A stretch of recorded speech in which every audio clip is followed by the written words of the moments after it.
ಭಗವದ್ಗೀತೆ ಮಾತೆ ಜಯ ಜಯ ಗೀತೆ ಜಯ ವ್ಯಾಸಜಾತೆ ಜಯ ಜಯ ಇಹ ಪರ ಕಲ್ಯಾಣದಾತೆ ಜಯ ಭಗವದ್ಗೀತೆ ತತ್ವೋಧ್ಯಾನೆ ಶಾಂತಿ ನಿಧಾನೆ ತತ್ವೋಧ್ಯಾನೆ ಶಾಂತಿ ನಿಧಾನೆ ಭವಭಯಹಾರಿಣಿ ಸರ್ವಗುಣಗಣೇ ಜಯ ಭಗವದ್ಗೀತೆ.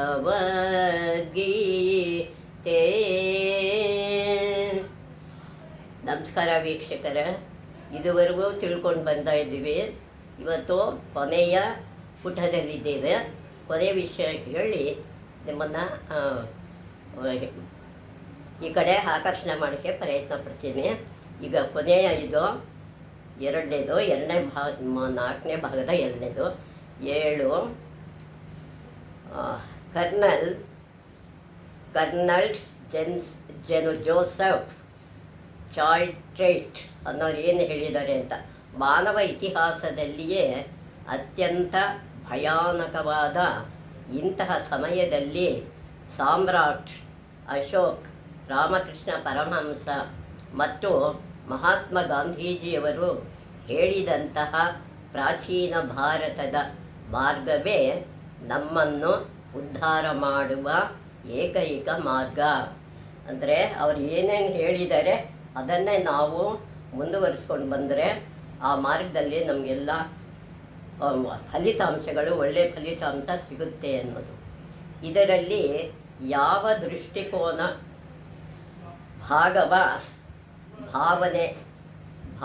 ಭಾವನೆಗಳಿವೆ ಎಂದರೆ ಮಾನವ ಜನಾಂಗವೆಲ್ಲವನ್ನು ಒಂದೇ ಪರಿವಾರವಾಗಿ ವಿಕಾಸ ಮಾಡಲು ಇದರಲ್ಲಿ ಸಾಧ್ಯವಿದೆ ಮತ್ತು ಇದು ಇಂದಿನ ಪರಮಾಣು ಯುಗದಲ್ಲಿ ನಮ್ಮನ್ನು ವಿನಾಶದಿಂದ ಉಳಿಸುವ ಏಕೈಕ ಮಾರ್ಗ. ನಮ್ಮನ್ನು ಪರಮಾಣುವಿಂದ ಉಳಿಸಬೇಕಾದ್ರೆ ಈ ಮಾರ್ಗಗಳನ್ನು ನಾವು ಉಪಯೋಗಿಸ್ಕೋಬೇಕಾಗುತ್ತೆ. ವಿಭಾಗ 3ನೇದು ಹಿಂದುತ್ವ. ಹಿಂದೂ ಅಂದರೆ ಏನು ಅಂತ. 3ನೇ ಭಾಗದ 1ನೇ ವಿಷಯ ಏನು ಅಂದರೆ ಉಪನಿಷತ್ತಿನ ಬಗ್ಗೆ ಆರ್ಥರ್ ಕೋಪನ್ ಹಾವರ್ ಅನ್ನೋರು ಏನು ಹೇಳಿದ್ದಾರೆ ಅಂತ. ವಿಶ್ವದಲ್ಲಿ ಉಪನಿಷತ್ತಿನಷ್ಟು ಹಿತಕಾರಿಯಾದ ಮತ್ತು ಉದಾತ್ತ ವಿಚಾರಗಳನ್ನೊಳಗೊಂಡ ಬೇರಾವ ಅಧ್ಯಯನವೂ ನಡೆದಿಲ್ಲ. ಉಪನಿಷತ್ತಿನ ಒಂದು ಭಾಷಾಂತರಗಳು ಜಗತ್ತಿಗೆ ಎಷ್ಟು ಬೆಳಕನ್ನು ಕೊಟ್ಟಿದೆ ಅದರಷ್ಟು ಪ್ರಚಾರ ಯಾವುದೂ ಬಂದಿಲ್ಲ. ಅದೊಂದೇ ನನ್ನ ಜೀವನಕ್ಕೆ ಶಾಂತಿ ನೀಡುತ್ತಿದೆ ಮತ್ತು ಸಾವಿನಲ್ಲೂ ಶಾಂತಿ ನೀಡಬಲ್ಲದು. ನಾವು ಸಾಯಬೇಕಾದರೂ ಇದೇ ನಮಗೆ ಶಾಂತಿ ಕೊಡುವಂಥ ವಿಷಯ ಉಪನಿಷತ್ತು ಅಂತ. 2ನೇದು ಹೆನ್ರಿ ಡೇವಿಡ್ ಥರೋ. ನಾನು ಓದಿರುವ ವೇದಗಳ ಸಮಸ್ತ ಸಾರವು ನನಗೆ ಅತ್ಯುಚ್ಚ ಹಾಗೂ ಅತಿಶುದ್ಧವಾದ ಜ್ಯೋತಿರ್ಮಯ ವಸ್ತುವಿನ ಪ್ರಕಾಶದ ರೂಪದಲ್ಲಿ ಯಾವುದೇ ಜಟಿಲತೆ ಇಲ್ಲದ ಸರಳವಾದ ಮತ್ತು ಸಾರ್ವಭೌಮದ ಉನ್ನತ ಶಿಕ್ಷಣ ಇದರಲ್ಲಿ ಸಿಗುತ್ತೆ ಅಂತ ಯಾರು ಹೆನ್ರಿ ಹಾಥೋರ್ ಅಂತ ಹೇಳಿರೋದು. ಇಲ್ಲಷ್ಟು ಗಹನವಾದ ವಿಷಯಗಳು ಇದರಲ್ಲಿ ನಮಗೆ ಸಿಗುತ್ತೆ ಅನ್ನೋದು. ಮಾರ್ಗವನ್ನು ತೋರಿಸುತ್ತದೆ. ಗೀತೆಯ ಬಗ್ಗೆ ಅವರು ಹೇಳಿದುದು ಪ್ರಾತಃ ಕಾಲದಲ್ಲಿ ನನ್ನ ಬುದ್ಧಿಗೆ ಅಪೂರ್ವವಾದ ಮತ್ತು ಬ್ರಹ್ಮಾಂಡ ವ್ಯಾಪಿಯಾದ ಗೀತೆಯ ತತ್ವಜ್ಞಾನದಿಂದ ಸ್ನಾನ ಮಾಡಿಸುತ್ತೇನೆ. ಗೀತೆದೇ ಒಂದು ಪ್ರಾತಃ ಕಾಲ ಗೀತೆ ಅಧ್ಯಯನ ಮಾಡಿದ್ರೇ ಗೀತಾ ಸ್ನಾನದ ಫಲ ನಮಗೆ ಸಿಗುತ್ತೆ. ಅದರೊಡನೆಯ ತುಲನೆಯಲ್ಲಿ ನಮ್ಮ ಆಧುನಿಕ ವಿಶ್ವ ಮತ್ತು ಅದರ ಸಾಹಿತ್ಯವು ಕ್ಷುದ್ರ ಹಾಗೂ ತುಚ್ಛಿ ಎನಿಸಿ ಬಿಡುತ್ತದೆ. ಬೇರೆ ವಿಷಯ ನಮ್ಗೆ ಯಾವುದೂ ಬೇಕಾಗಿರಲ್ಲ ಗೀತೆ ಒಂದು ಓದಿದ್ರಿ ಅಂತ. ಮೂರನೇದು, ಗವರ್ನರ್ ವಾರ್ನ್ ಹೇಸ್ಟಿಂಗ್ಸ್ನ ಅಭಿಪ್ರಾಯ ಏನು ಅಂದರೆ, ಯಾವಾಗ ಆಂಗ್ಲ ಸಾಮ್ರಾಜ್ಯದ ಅಸ್ತಿತ್ವವು ಭಾರತದಲ್ಲಿ ಬಹು ಮುಂಚೆಯೇ ಏನು ನಷ್ಟವಾಗಿ ಹೋಗುವುದೋ, ಯಾವಾಗ ಆಂಗ್ಲರ ಬಹುಮಯ ಮುಂಚೆ ಅದು ಯಾವಾಗ ನಷ್ಟ ಆಗುತ್ತೋ ಮತ್ತು ಯಾವಾಗ ಅದು ತನ್ನ ಸಾಮರ್ಥ್ಯ ಮತ್ತು ಸಂಪತ್ತಿನಿಂದ ಸಂಪಾದಿಸಿದ ಸ್ಫೋಟವು ಕಾಲಪ್ರವಾಹದಲ್ಲಿ ನಷ್ಟವಾಗಿ ಹೋಗುವುದೋ, ಆಗಲೇ ಭಾರತದಲ್ಲಿ ಗೀತೆಯಂತಹ ತತ್ವಜ್ಞಾನದ ಸಂದೇಶವು ಉಳಿಯುವುದು. ಯಾವುದೇ ಏನೇ ಕಾಲಪ್ರವಾಹದಲ್ಲಿ ಘಟಿಸಿದ್ರೂ ಗೀತೆಯ ಕಾಲಪ್ರವಾಹದಲ್ಲಿ ಭಾರತವನ್ನು ರಕ್ಷಣೆ ಮಾಡುತ್ತೆ.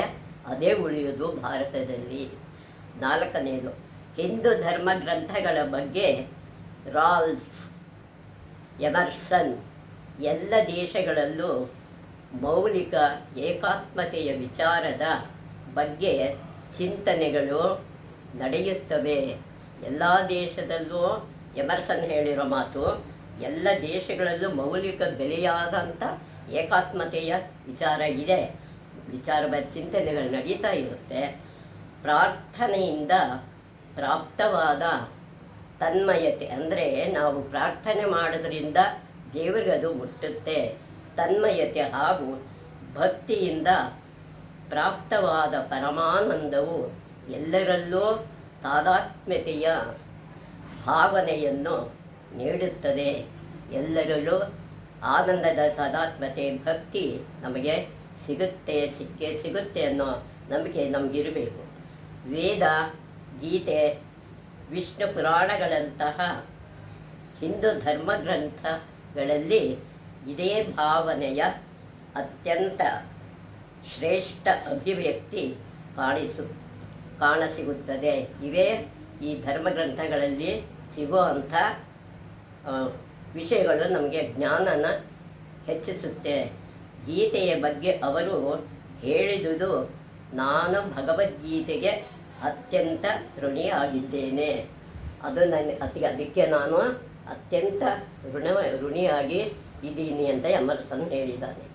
ಅದನ್ನು ಓದಿದಾಗ ಯಾವುದೋ ಒಂದು ವಿರಾಟ ಶಕ್ತಿಯೊಡನೆ ನಮ್ಮ ಸಂವಾದ ನಡೆಯುತ್ತಿದೆ ಎಂಬ ಭಾವನೆ ನನಗೆ ಬಂದಿತು. ಅದನ್ನು ಓದಿದಾಗ ಯಾವುದೋ ಶಕ್ತಿಯೊಡನೆ ನಮ್ಮ ಸಂವಾದ ನಡೀತಿದೆ ಅನ್ನೋ ಭಾವನೆ ನನಗೆ ಬಂತು ಅಂತ ಹೇಳಿದ್ದಾರೆ. ಅದರಲ್ಲಿ ಕ್ಷುದ್ರವಲ್ಲದ ಹಾಗೆ ಅನುಪಯುಕ್ತವಲ್ಲದ ಉನ್ನತ ಪ್ರಜ್ಞೆಯ ಸ್ಪಷ್ಟ ಕಾಂತಿಯುತ ತರ್ಕಬದ್ಧ ಧ್ವನಿ ಇದೆ. ಇದರಲ್ಲಿ ಎಲ್ಲವೂ ಇದೆ. ಯಾವುದು ಅನುಪಯುಕ್ತವಾದದ್ದು ಯಾವುದೂ ಇಲ್ಲ. ಉನ್ನತ ಪ್ರಜ್ಞೆ ಇದೆ, ಸ್ಪಷ್ಟ ಶಾಂತಿ ಇದೆ, ತರ್ಕಬದ್ಧ ನಮಗೆ ವಿಚಾರಕ್ಕೆ ಸಿಗುವಂಥ ಧ್ವನಿ ಇದೆ. ಅದರ ಓಂಕಾರದಲ್ಲಿ ಬೀಜಗೊಂಡಿರುವ ಯೋಗದಲ್ಲಿನ ಮಹಲುಗಳಲ್ಲಿ ವಾಸವಾಗಿರುವವರನ್ನೇ ಒಳಗೊಂಡಂತೆ ಇಂದಿನ ಸಮಸ್ಯೆಗಳಿಗೆ ಪರಿಹಾರವನ್ನು, ಅದರಿಂದ ಹೊರಗೆ ಬರುವ ಉಪಾಯವನ್ನು ಹೇಳುವ ಕ್ಷಮತೆ ಇದೆ. ಇದು ಯಾರಿಗೆ ಏನು ಹೇಳಬೇಕು ಅನ್ನೋದನ್ನು ಯಾವುದೋ ರೀತಿಯಲ್ಲಿ ಗೊತ್ತು ಮಾಡಬೇಕು ಅನ್ನೋದು ಈ ಗೀತೆಯ ಸಂದೇಶದಲ್ಲಿದೆ. ಯಾರ್ಯಾರಿಗೆ ಯಾವುದು ಕೇಳ್ತಾರೋ ಅದರಲ್ಲಿ ಸಿಗುತ್ತೆ. ಭಾರತ ಆಗರ ಹಿಂದುತ್ವದ ಬಗ್ಗೆ ಆ್ಯನಿ ಬೆಸೆಂಟ್ ವಿಶ್ವದ ವಿಭಿನ್ನ ಧರ್ಮಗಳನ್ನು 40ಕ್ಕೂ ಹೆಚ್ಚು ವರ್ಷಗಳ ಕಾಲ ಅಧ್ಯಯನ ಮಾಡಿದ ನಂತರ ನಾನು ತಲುಪಿರುವ ನಿರ್ಣಯವೆಂದರೆ, ಅವರು ಹೇಳ್ತಾರೆ ಆನೆ ಬೆಸೆಂಟ್ ಅವರು, 40 ವರ್ಷದ ಅಧ್ಯಯನದಲ್ಲಿ ನಾನು ಕಂಡುಕೊಂಡದ್ದು ಏನು ಅಂತ, ಹಿಂದುತ್ವದಷ್ಟು ಪರಿಪೂರ್ಣ ವೈಜ್ಞಾನಿಕ, ದಾರ್ಶನಿಕ ಮತ್ತು ಆಧ್ಯಾತ್ಮಿಕವಾದಂತಹ ಧರ್ಮ ಬೇರೆ ಯಾವುದರಲ್ಲೂ ಇಲ್ಲ, ಯಾವುದೂ ಇಲ್ಲ.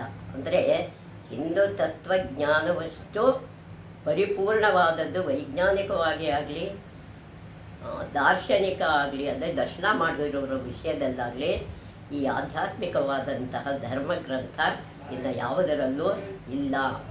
ಹಿಂದುತ್ವವಿಲ್ಲದೆ ಭಾರತಕ್ಕೆ ಭವಿಷ್ಯವೇ ಇಲ್ಲ.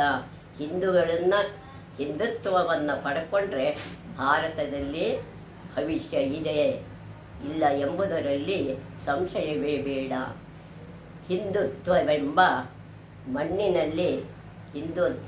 ಮಣ್ಣಿನಲ್ಲಿ ಭಾರತದ ಬೇರುಗಳು ಆಳಕ್ಕಿಳಿದಿವೆ ಮತ್ತು ಅದರಿಂದ ಅದನ್ನು ತೆಗೆದುಹಾಕಿದಲ್ಲಿ ತನ್ನ ಸ್ಥಾನದಿಂದ ಕಿತ್ತೆಸೆದ ಮರದಂತಾಗುತ್ತದೆ ಅದರ ಪರಿಸ್ಥಿತಿ. ಅಂದರೆ ನಮ್ಮ ಜ್ಞಾನದ ಮರನೇ ಹೊರಟೋಗುತ್ತೆ ಹಿಂದುತ್ವ ಅನ್ನೋದು. ಅದನ್ನು ಭಾರತ ಉಳಿಸ್ಕೊಂಡಿದೆ ಮತ್ತು ಹಿಂದೂಗಳೇ ಹಿಂದುತ್ವದ ರಕ್ಷಣೆ ಮಾಡದಿದ್ದಲ್ಲಿ ಬೇರಾರು ತಾನೇ ಅದನ್ನು ರಕ್ಷಿಸಬಲ್ಲರು. ಹಿಂದೂಗಳೇ ರಕ್ಷಣೆ ಮಾಡದೇ ಇದ್ದಾಗ ಬೇರೆ ಯಾರು ಅದನ್ನು ರಕ್ಷಣೆ ಮಾಡೋಕ್ಕೆ ಸಾಧ್ಯ ಇಲ್ಲ ಅನ್ನೋ ಅಭಿಪ್ರಾಯ. ಏನಾದರೂ ಭಾರತದ ಸುಪುತ್ರರೇ ಹಿಂದುತ್ವದಲ್ಲಿ ವಿಶ್ವಾಸವಿಡದಿದ್ದಲ್ಲಿ, ಭಾರತದ ಸುಪುತ್ರರೇ ಹಿಂದೂ ವಿಶ್ವಾಸ ಇಲ್ಲದೇ ಇದ್ದರೆ ಬೇರಾರು ತಾನೇ ಅದನ್ನು ರಕ್ಷಿಸಬಲ್ಲರು.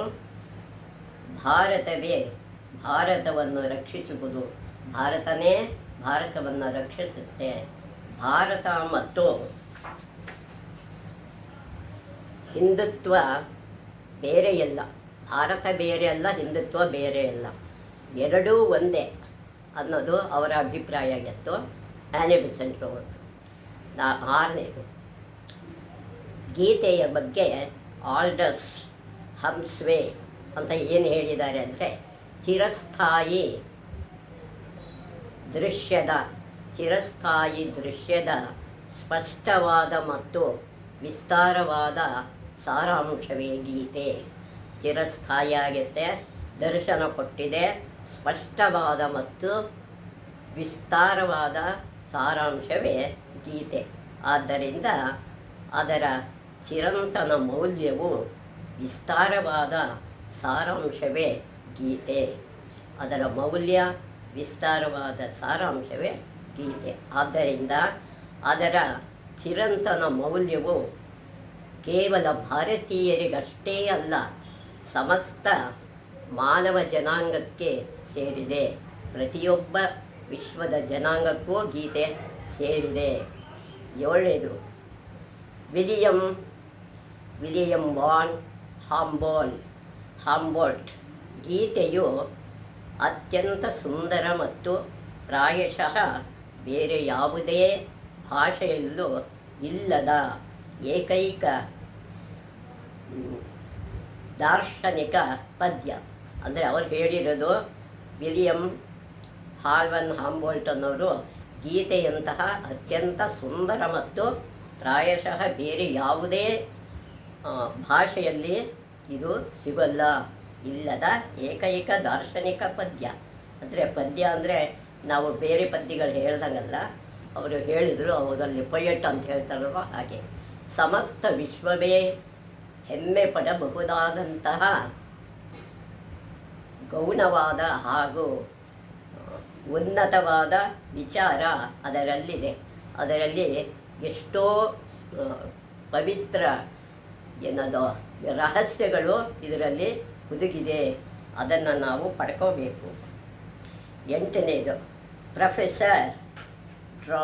ಪ್ರೊಫೆಸರ್ ಡ್ರಾಯನ್ ಡೇವಿಡ್ ಹೊಸೆಫನ್ ಅನ್ನೋರು ಹೇಳ್ತಾರೆ, ಫ್ರಾನ್ಸ್ ಅವರವರು ಫ್ರಾನ್ಸ್ ನೊಬೆಲ್ ಪ್ರಶಸ್ತಿ ಪಡೆದವರಲ್ಲಿ ಅತ್ಯಂತ ಕಿರಿಯ ವಯಸ್ಸಿನವರು.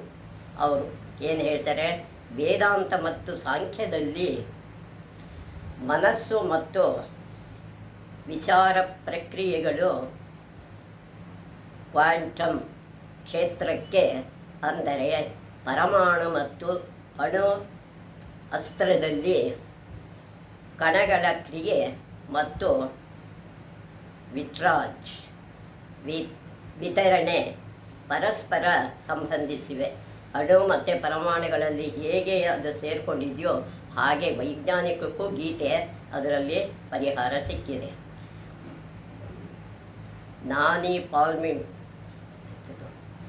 ಜ್ಞಾನಿ ಪಾಲ್ಕಿವಾಲ್ ಅನ್ನೋರು ಹೇಳ್ತಾರೆ, ನಮ್ಮ ಪ್ರಾಚೀನ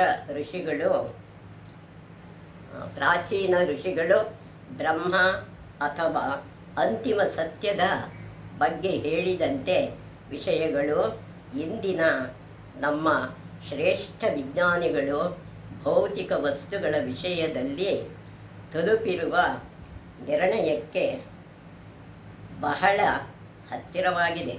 ಹಿಂದೆ ಏನೇನು ಹೇಳಿದ್ರೋ ಭಾರತದಲ್ಲಿ ಗ್ರಂಥದಲ್ಲಿ ಅದೆಲ್ಲ ಇವತ್ತು ವಿಜ್ಞಾನಕ್ಕೆ ಹತ್ತಿರವಾದ ವಿಷಯ ಆಗಿದೆ. ವಿಜ್ಞಾನವು ಹೆಚ್ಚು ಹೆಚ್ಚು ಮುಂದುವರೆದಂತೆಲ್ಲ ಅದು ವೇದಾಂತಕ್ಕೆ ಅದು ಹತ್ತಿರವಾಗ್ತಾ ಹೋಗುತ್ತಿದೆ. ನಮ್ಮ ಪರಂಪರೆಯು ಇಷ್ಟೊಂದು ಶ್ರೇಷ್ಠವಾಗಿದ್ದರೂ ನಾವು ಅದರ ಕಡೆ ತಿರುಗದೆ ಅತ್ಯಂತ ಕ್ಷುಲ್ಲಕ ವಿಚಾರಗಳ ಕಡೆಗೆ ತಿರುಗುತ್ತಿದ್ದೇವೆ. ಯಾವುದು ಬೇಡವೋ ಅದನ್ನು ಆರಿಸ್ಕೊಂಡು ಹೋಗ್ತಾ ಇದ್ದೀವಿ, ಬೇಕಾದನ್ನು ಬಿಡ್ತಾ ಇದ್ದೀವಿ. ಯಾವುದು ಕ್ಷಣಿಕ ಸುಖ ಸಿಗುತ್ತೋ ಅದ್ರ ಕಡೆಗೆ ಹೋಗ್ತೀವಿ. ಕಷ್ಟಪಡೋದನ್ನು ನಾವು ಒಪ್ಕೊಳ್ತಾ ಇಲ್ಲ ಅನ್ನೋ ಅಭಿಪ್ರಾಯ ಅವತ್ತು. ಯಹೂದಿ ಮೆಂಡ್ರಿನ್ ಅನ್ನೋರು ಹೇಳ್ತಾರೆ,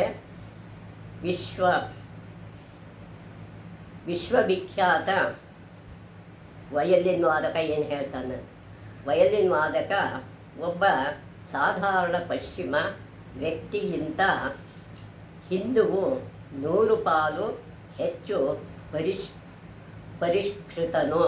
ಪರಿಷ್ಕಾರ ಮಾಡ್ತಾನಂತೆ ಅಂತ ಒಬ್ಬ ವಯಲಿನಿಸ್ಟ್ ಹೇಳಿರೋದು. ಹೆಚ್ಚು ಸುಸಂಸ್ಕೃತರು, ಅವರು ತುಂಬ ತಿಳ್ಕೊಂಡಿರ್ತಾರೆ. ಹೆಚ್ಚು ಪ್ರಾಮಾಣಿಕತೆ, ಅವರು ಪ್ರಮಾಣವಾಗೇ ಇರ್ತಾರೆ, ಅವರು ಸುಳ್ಳು ಹೇಳೋದು ಬರಲ್ಲ ಕೆಲವರಿಗೆ. ಹೆಚ್ಚು ಧಾರ್ಮಿಕನು ಮತ್ತು ಹೆಚ್ಚು ಸಂತುಲಿತ ಮನೋಭಾವದವನು, ಸಂಕುಚಿತ ಮನೋಭಾವ ಇರುತ್ತವ್ರಿಗೆ. ಇದು ಹೇಳೋದೋ ಬೇಡದೋ, ಹೇಳಿದ್ರೆ ಅನ್ಕೋತಾರೋ ಏನೋ ಆಗಿದ್ದಾನೆ. 11ನೇದು, ಸ್ವಾಮಿ ವಿವೇಕಾನಂದ ಭಾರತದ ಪ್ರಾಣಶಕ್ತಿಯು, ಭಾರತದ ಪ್ರಾಣಶಕ್ತಿ ಯಾವುದರಲ್ಲಿದೆ, ಹಿಂದುತ್ವದಲ್ಲಿದೆ ಅಂತ ಸ್ವಾಮಿ ವಿವೇಕಾನಂದರು ಹೇಳಿರೋ ಮಾತು. ಮತ್ತು ಹಿಂದೂಗಳು ತಮ್ಮ ಪೂರ್ವಜರಿಂದ ಬಂದಿರುವ ಆ ಪರಂಪರೆಯನ್ನು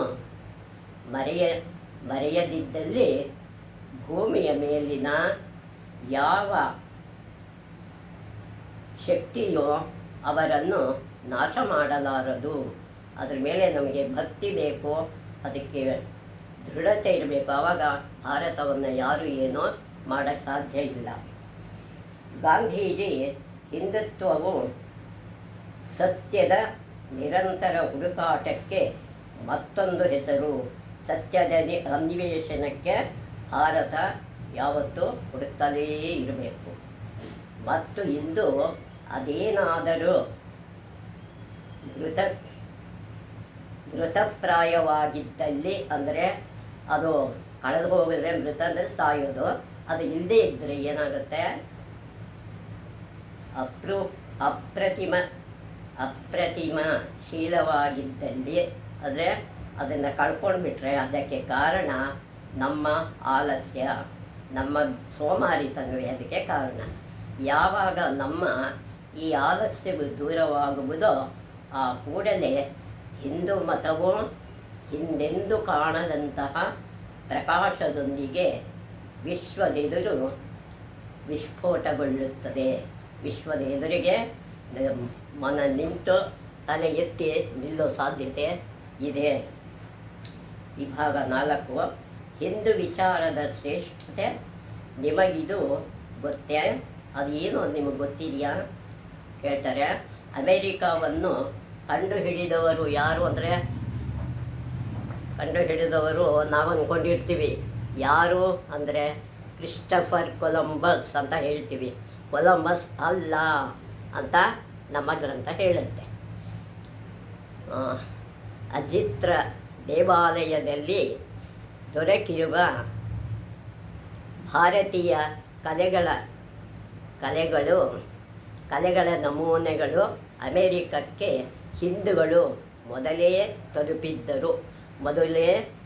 ಕ್ರಿಸ್ಟಫರ್ ಕೊಲಂಬಸ್ ಕಂಡುಹಿಡಿಯೋಕ್ಕೆ ಮೊದಲೇ ನಮ್ಮ ಹಿಂದೂಗಳಲ್ಲಿಗೆ ಅಮೇರಿಕಕ್ಕೆ ತಲುಪಿದ್ರು ಎಂಬುದನ್ನು ಸಾಬೀತುಪಡಿಸುತ್ತಿದೆ. 2ನೇದು, ಭಾರತವನ್ನು ಕಂಡುಹಿಡಿದವರು ಯಾರು? ವಾಸ್ಕೋಡಿಗಾಮ ಅಲ್ಲ ಅಂತ ಹೇಳ್ತಾರೆ. ವಾಸ್ಕೋಡಿಗಾಮನ ಹಡಗನ್ನು ಆಫ್ರಿಕಾದಿಂದ ದಕ್ಷಿಣ ಭಾರತಕ್ಕೆ ನಾವಿಕನೊಬ್ಬನು ಕರೆತಂದನು. ನಾವಿಕ ಒಬ್ಬ ಆಫ್ರಿಕಾದಿಂದ ಕರ್ಕೊಂಬರ್ತಾನೆ ಆ ಹಡಗನ್ನು. ಭಾರತೀಯ ಹಡಗು ವಾಸ್ಕೋಡಿಗಾಮನ ಹಡಗಿಗಿಂತ ಹಲವು ಪಟ್ಟು ದೊಡ್ಡದಿತ್ತು. ಹಲವಾರು ಪಟ್ಟು ದೊಡ್ಡದಾಗಿತ್ತಂತೆ ಆ ಹಡಗು.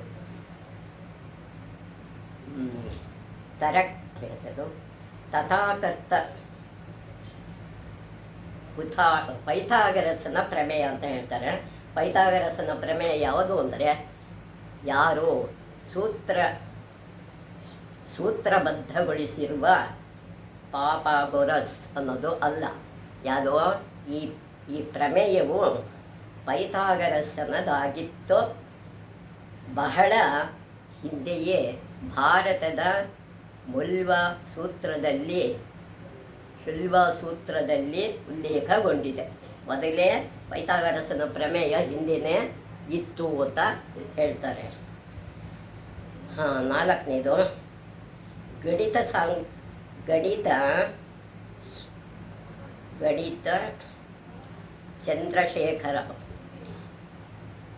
ಗಣಿತ ಚಂದ್ರಶೇಖರ ಅವರು ನಕ್ಷತ್ರವೊಂದು ಹೊಂದಬಹುದಾದ ಗರಿಷ್ಠ ಗಾತ್ರವನ್ನು ಕಂಡುಹಿಡಿದರು. ಚಂದ್ರಶೇಖರನವರು ಈ ನಕ್ಷತ್ರ ಗರಿಷ್ಠ ಭಾರವನ್ನು ಕಂಡುಹಿಡಿತಾರೆ. ಅದನ್ನು ಚಂದ್ರಶೇಖರ ಲಿಮಿಟ್ ಅಂತಲೇ ಕರೀತಾರೆ ಎಂದು ಕರೆಯುತ್ತಾರೆ. ರಾಮಾನುಜನು ಅವರು ಒಬ್ಬ ಶ್ರೇಷ್ಠ ಗಣಿತಶಾಸ್ತ್ರಜ್ಞ. ಅವರು ಕೇಂಬ್ರಿಡ್ಜಿನ ಪ್ರೊಫೆಸರ್ ಹಾರ್ಡಿಯವರೊಡನೆ ಸೇರಿ ಸಂಭಾವನಾ ಸಿದ್ಧಾಂತಗಳನ್ನು ಪ್ರೊಬಬಿಲಿಟಿ ಅಂತ ಹೇಳ್ತಾರೆ, ದ ಥಿಯರಿ ಅನ್ನು ಕಂಡುಹಿಡಿದರು. ಸ್ವಯಂ ಹಾರ್ಡಿಯವರು ಅವ್ರು ತುಂಬ ಬುದ್ಧಿವಂತರಂತೆ. ಅದಕ್ಕೆ ಅವರಿಗೆ ನಂಬರ್ ಜಾಸ್ತಿ ಹಾಕಿ ತಮಗೆ ಕಡಿಮೆ ನಂಬರ್ ಹಾಕ್ಕೊಟ್ಟಿರುತ್ತೆ. ಪ್ರತಿಭೆಗೆ 100ಕ್ಕೆ 100 ಅಂಕ ಕೊಟ್ಟು ತಮಗೆ ಕೇವಲ 25 ಅಂಕ ಕೊಟ್ಟುಕೊಂಡರು. ಅವರು ಒಬ್ಬರು ಆ ಕಾಲದ ವಿಜ್ಞಾನಿ ಅಲ್ಲಿದ್ದರು, ಅಮೆರಿಕದಲ್ಲಿ ಅವ್ರ ಜೊತೆ ಸೇರಿದ್ರು. ಅವರಿಗೆ ರಾಮಾನುಜರ ಬಗ್ಗೆ ಅಷ್ಟೊಂದು ಗೌರವವಿತ್ತು. ಅವರ ಬಗ್ಗೆ ತುಂಬ ಗೌರವ ಇತ್ತು. ನಮ್ಮ ಭಾರತದವರೇ ಅವರು. 0 ಹಾಗೂ ದಶಮಾಂಶ ಪದ್ಧತಿಯನ್ನು ಭಾರತದ ಋಷಿಗಳು ಕಂಡುಹಿಡಿದರು. ದಶಮಾಂಶ ಪದ್ಧತಿ ಹಿಂದೆಯೇ ಋಷಿಗಳು ಕಂಡುಹಿಡಿದಿದ್ದರು. ಪ್ರಾಚೀನ ಹಿಂದೂ ಗಣಿತವಾದ ವೇದಗಣಿತದಿಂದ ಗಣಿತದ ಅನೇಕ ಕಠಿಣ ಸಮಸ್ಯೆಗಳಿಗೂ ಕೇವಲ 1-2 ಸಾಲುಗಳಲ್ಲಿ ಮನಸ್ಸಿನಲ್ಲೇ ಉತ್ತರ ಕಂಡುಹಿಡಿಯಬಹುದು ಅಂತಹ ಸೂತ್ರಗಳು ಇದ್ದವು. ಆಸ್ಟ್ರೇಲಿಯಾದಲ್ಲಿನ ವಿಶ್ವ ಹಿಂದೂ ಪರಿಷತ್ತು ಆಗಾಗ ವೇದಗಣಿತದ ಉಚಿತ ಕಾರ್ಯಾಗಾರವನ್ನು ನಡೆಸುತ್ತಿರುತ್ತದೆ. ಅದು ಕಾಂಪಿಟೇಷನ್ ನಡೆಸ್ತಾ ಇರ್ತಾರೆ ಅಲ್ಲಿ ಅಮೇರಿಕದಲ್ಲಿ. 8ನೇದು ಗಣಕಯಂತ್ರ ಕಂಪ್ಯೂಟರ್ಗಳಲ್ಲಿ ಎಲ್ಲ ಲೆಕ್ಕಾಚಾರಗಳಿಗೆ ಉಪಯೋಗಿಸಿರುವ ಬೈನರಿ ಅನ್ನೋದು ಸಂಖ್ಯೆ ಸಿದ್ಧಾಂತವನ್ನು ಸಾವಿರಾರು ವರ್ಷಗಳ ಹಿಂದೆಯೇ ಹಿಂದೂ ಪುರಾಣಗಳಲ್ಲಿ ಉಪಯೋಗಿಸಲಾಗಿದೆ. ಈ ಪದ್ಧತಿಯಲ್ಲಿ ಇರುವ ಎರಡೇ ಸಂಖ್ಯೆಗಳೆಂದರೆ ಒಂದು ಇದೆ ಆದರೆ ಅಥವಾ ಇಲ್ಲ ಅಥವಾ 0 ಅನ್ನೋದು ಇಲ್ಲ. ಎಲ್ಲ ಸಂಖ್ಯೆಗೂ ಈ 1 ಮತ್ತು 0ಗಳ ಮಿಶ್ರಣ. ನಮ್ಮ ಉಪನಿಷತ್ತುಗಳಲ್ಲಿ ಹೀಗೆ ಹೇಳುತ್ತಾರೆ: ಸಮಸ್ತ ಸೃಷ್ಟಿಯು 1 ಅಂದರೆ ಇದೆ ಮತ್ತು 0 ಅಂದರೆ ಇಲ್ಲದೆ. ಪೂರ್ಣಮದ ಪೂರ್ಣಮಿದಂ ಪೂರ್ಣಾತ್ ಪೂರ್ಣಮುದಚ್ಯತೆ ಪೂರ್ಣಸ್ಯ ಪೂರ್ಣಮಾದಾಯ ಪೂರ್ಣಮೇವಾವಶಿಷ್ಯತೆ ಅನ್ನೋ ತತ್ವನೊಂದು. ಇವುಗಳ ಮಿಶ್ರಣ. ಮೇಲೆ ಹೇಳಿದುದೆಲ್ಲವೂ ನೀರಿನಲ್ಲಿ ತೇಲುವ ನೀರ್ಗಲ್ಲ ತುದಿ ಮಾತ್ರ. ಸಂಪೂರ್ಣ ಬರೆಯಲು ಹೊರಟರೆ ಅದಕ್ಕೆ ಕೊನೆಯೇ ಇರುವುದಿಲ್ಲ ಅಂತ ಅವರು ಹೇಳ್ತಾರೆ.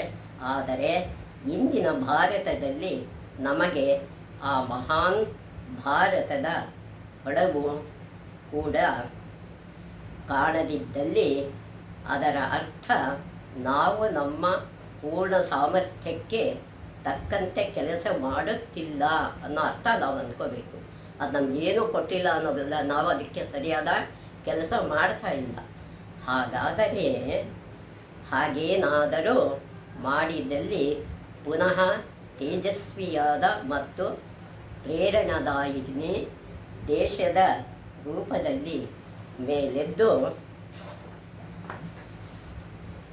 ಮೇಲೆದ್ದು ಜಗತ್ತಿಗೆ ಮಾರ್ಗದರ್ಶನ ಮಾಡಬಲ್ಲವು. ಹಾಗಾದರೆ ಎಲ್ಲ ಮಾಡಿದ್ರೆ ಜಗತ್ತಿಗೆ ಮೇಲೆದ್ದು ನಮಗೆ ಮಾರ್ಗದರ್ಶನ ಮಾಡುತ್ತೆ. ನಾವು ಆತ್ಮವಿಶ್ವಾಸಿಗಳಾಗೋಣ. ನಾವು ಆತ್ಮವಿಶ್ವಾಸ ತಳೆಯೋಣ. ನಮ್ಮ ಪೂರ್ವಜರಿಗೆ ಮಾಡಲು ಸಾಧ್ಯವಾಗಿದ್ದು ಅವರ ಸುಯೋಗ್ಯ ಮಕ್ಕಳಾದ ನಮಗೇಕೆ ಸಾಧ್ಯವಿಲ್ಲ? ಅವರು ಮಾಡಿದ್ದು ನಾವು ಯಾಕೆ ಮಾಡೋಕ್ಕಾಗ್ತಾ ಇಲ್ಲ? ನಾವು ಅದಕ್ಕೆ ಪ್ರಯತ್ನ ಪಡೋಣ ಅನ್ನೋದೇ ಎಲ್ಲರ ಉದ್ದೇಶ ಆಗಬೇಕು. ಭಾರತ ಇದು ಭಾರತ, ನಮ್ಮ ನಾಡಿದು ಭಾರತ. ವಿಶ್ವಮೋಹಿನಿಯಾಗಿ ಮೆರೆದ ಶಾಂತಿ ಸದನವು ಭಾರತ. ಹಿಮಗಿರಿ ಮಣಿಶಿಖರ ಮಕುಟದಿಂದ ನೆರೆ ತೆರೆಯ ಜೋಡಿ ನದಿಗಳಿಂದ ಬೆಟ್ಟ ತೋಳಿಗೆ ಕಡಲ ಕಂಕಣ ಹುಟ್ಟ ಹಸುರುವೆ ಕಾನನ. ಸತ್ಯ ಸುಂದರ ಶಿವನ ಮುಡಿದು ನಿತ್ಯದಂದನವಾಗಿ ಮೆರೆದ ದೇಶವು ಸುಂದರ. ರತ್ನ ಗರ್ಭವು ಸುಂದರ. ಭಾರತ ಇದು ಭಾರತ, ನಮ್ಮ ನಾಡಿದು ಭಾರತ. 3 ದಶಕವು ದಾಟಿ ಹೋದರು ತನ್ನತನವನ್ನು ಬಿಡದಲು. ನಾಡ ಬೆಳೆಯಲಿ ಗುಡಿಯ ನೆತ್ತಲಿ, ಮನಕ್ಕೆ ಮಂಗಳ ವೀಯಲಿ. ಮನಕ್ಕೆ ಮಂಗಳ ವೀಯಲಿ. ವೀಕ್ಷಕರೇ, ಇಂದಿಗೆ ಈ ಗ್ರಂಥದ ಪರಿಚಯ ಕೊನೆಗೊಳ್ಳುತ್ತದೆ. ಮುಂದೆ ಮತ್ತೆ ನಿಮ್ಮನ್ನು ನಾವು ಭೇಟಿಯಾಗುವ ಸಾಧ್ಯತೆ ನೋಡುವ. ಇದಕ್ಕೆಲ್ಲ ನಿಮಗೆ ಅವಕಾಶ ಮಾಡಿಕೊಟ್ಟಿದ್ದೀರಿ. ಇನ್ನು ಮುಂದೆ ನನ್ನ ಸಂಚಿಕೆಗಳಿಗೆಲ್ಲ ನೀವು ಆಧಾರವಾಗಿ ನಮ್ಮನ್ನು ಹಾರೈಸ್ತೀರಿ ಅಂತ ಈ ಮೂಲಕ ತಮ್ಮನ್ನು ನಾನು ವಿನಂತಿ ಮಾಡ್ಕೊಳ್ತಾ ಇದ್ದೀನಿ. ಇದಕ್ಕೆ ನಿಮಗೇನಾದರೂ ಸಂದೇಹ ಬಂದರೆ ನನ್ನ ನಂಬರ್ ಕೊಡ್ತೀನಿ. ಇದಕ್ಕೆಲ್ಲ ಸಹಕರಿಸಿದ ನಮ್ಮ ಕುಟುಂಬ ಸದಸ್ಯರಾದ ನಿರಂಜನ ಮೂರ್ತಿ, ರೂಪಶ್ರೀ ಮತ್ತು ನನ್ನ ಮಗಳಾದಂಥ ಇಂದಿರಾ ಕುಮಾರಿ, ಅಳಿಯ ಶ್ರೀಕಾಂತ, ಅವರ ಮಗ ವಿಭು, ಇವರೆಲ್ಲ ನನಗೆ ಸಹಕಾರ ಕೊಟ್ಟು ಈ ಮುಂದುವರಿಯೋದಕ್ಕೆ ಅನುವು ಮಾಡಿಕೊಟ್ಟಿದ್ದಾರೆ. ಅವರಿಗೆಲ್ಲ ನಿಮ್ಮ ಆಶೀರ್ವಾದನ ಇರಲಿ ಅಂತ ಹೇಳ್ತಾ ಈ ಸಂಚಿಕೆಯನ್ನು ಮುಗಿಸ್ತಾ ಇದ್ದೀನಿ. ಜೈ ಹಿಂದ್, ಜೈ ಭಾರತ್.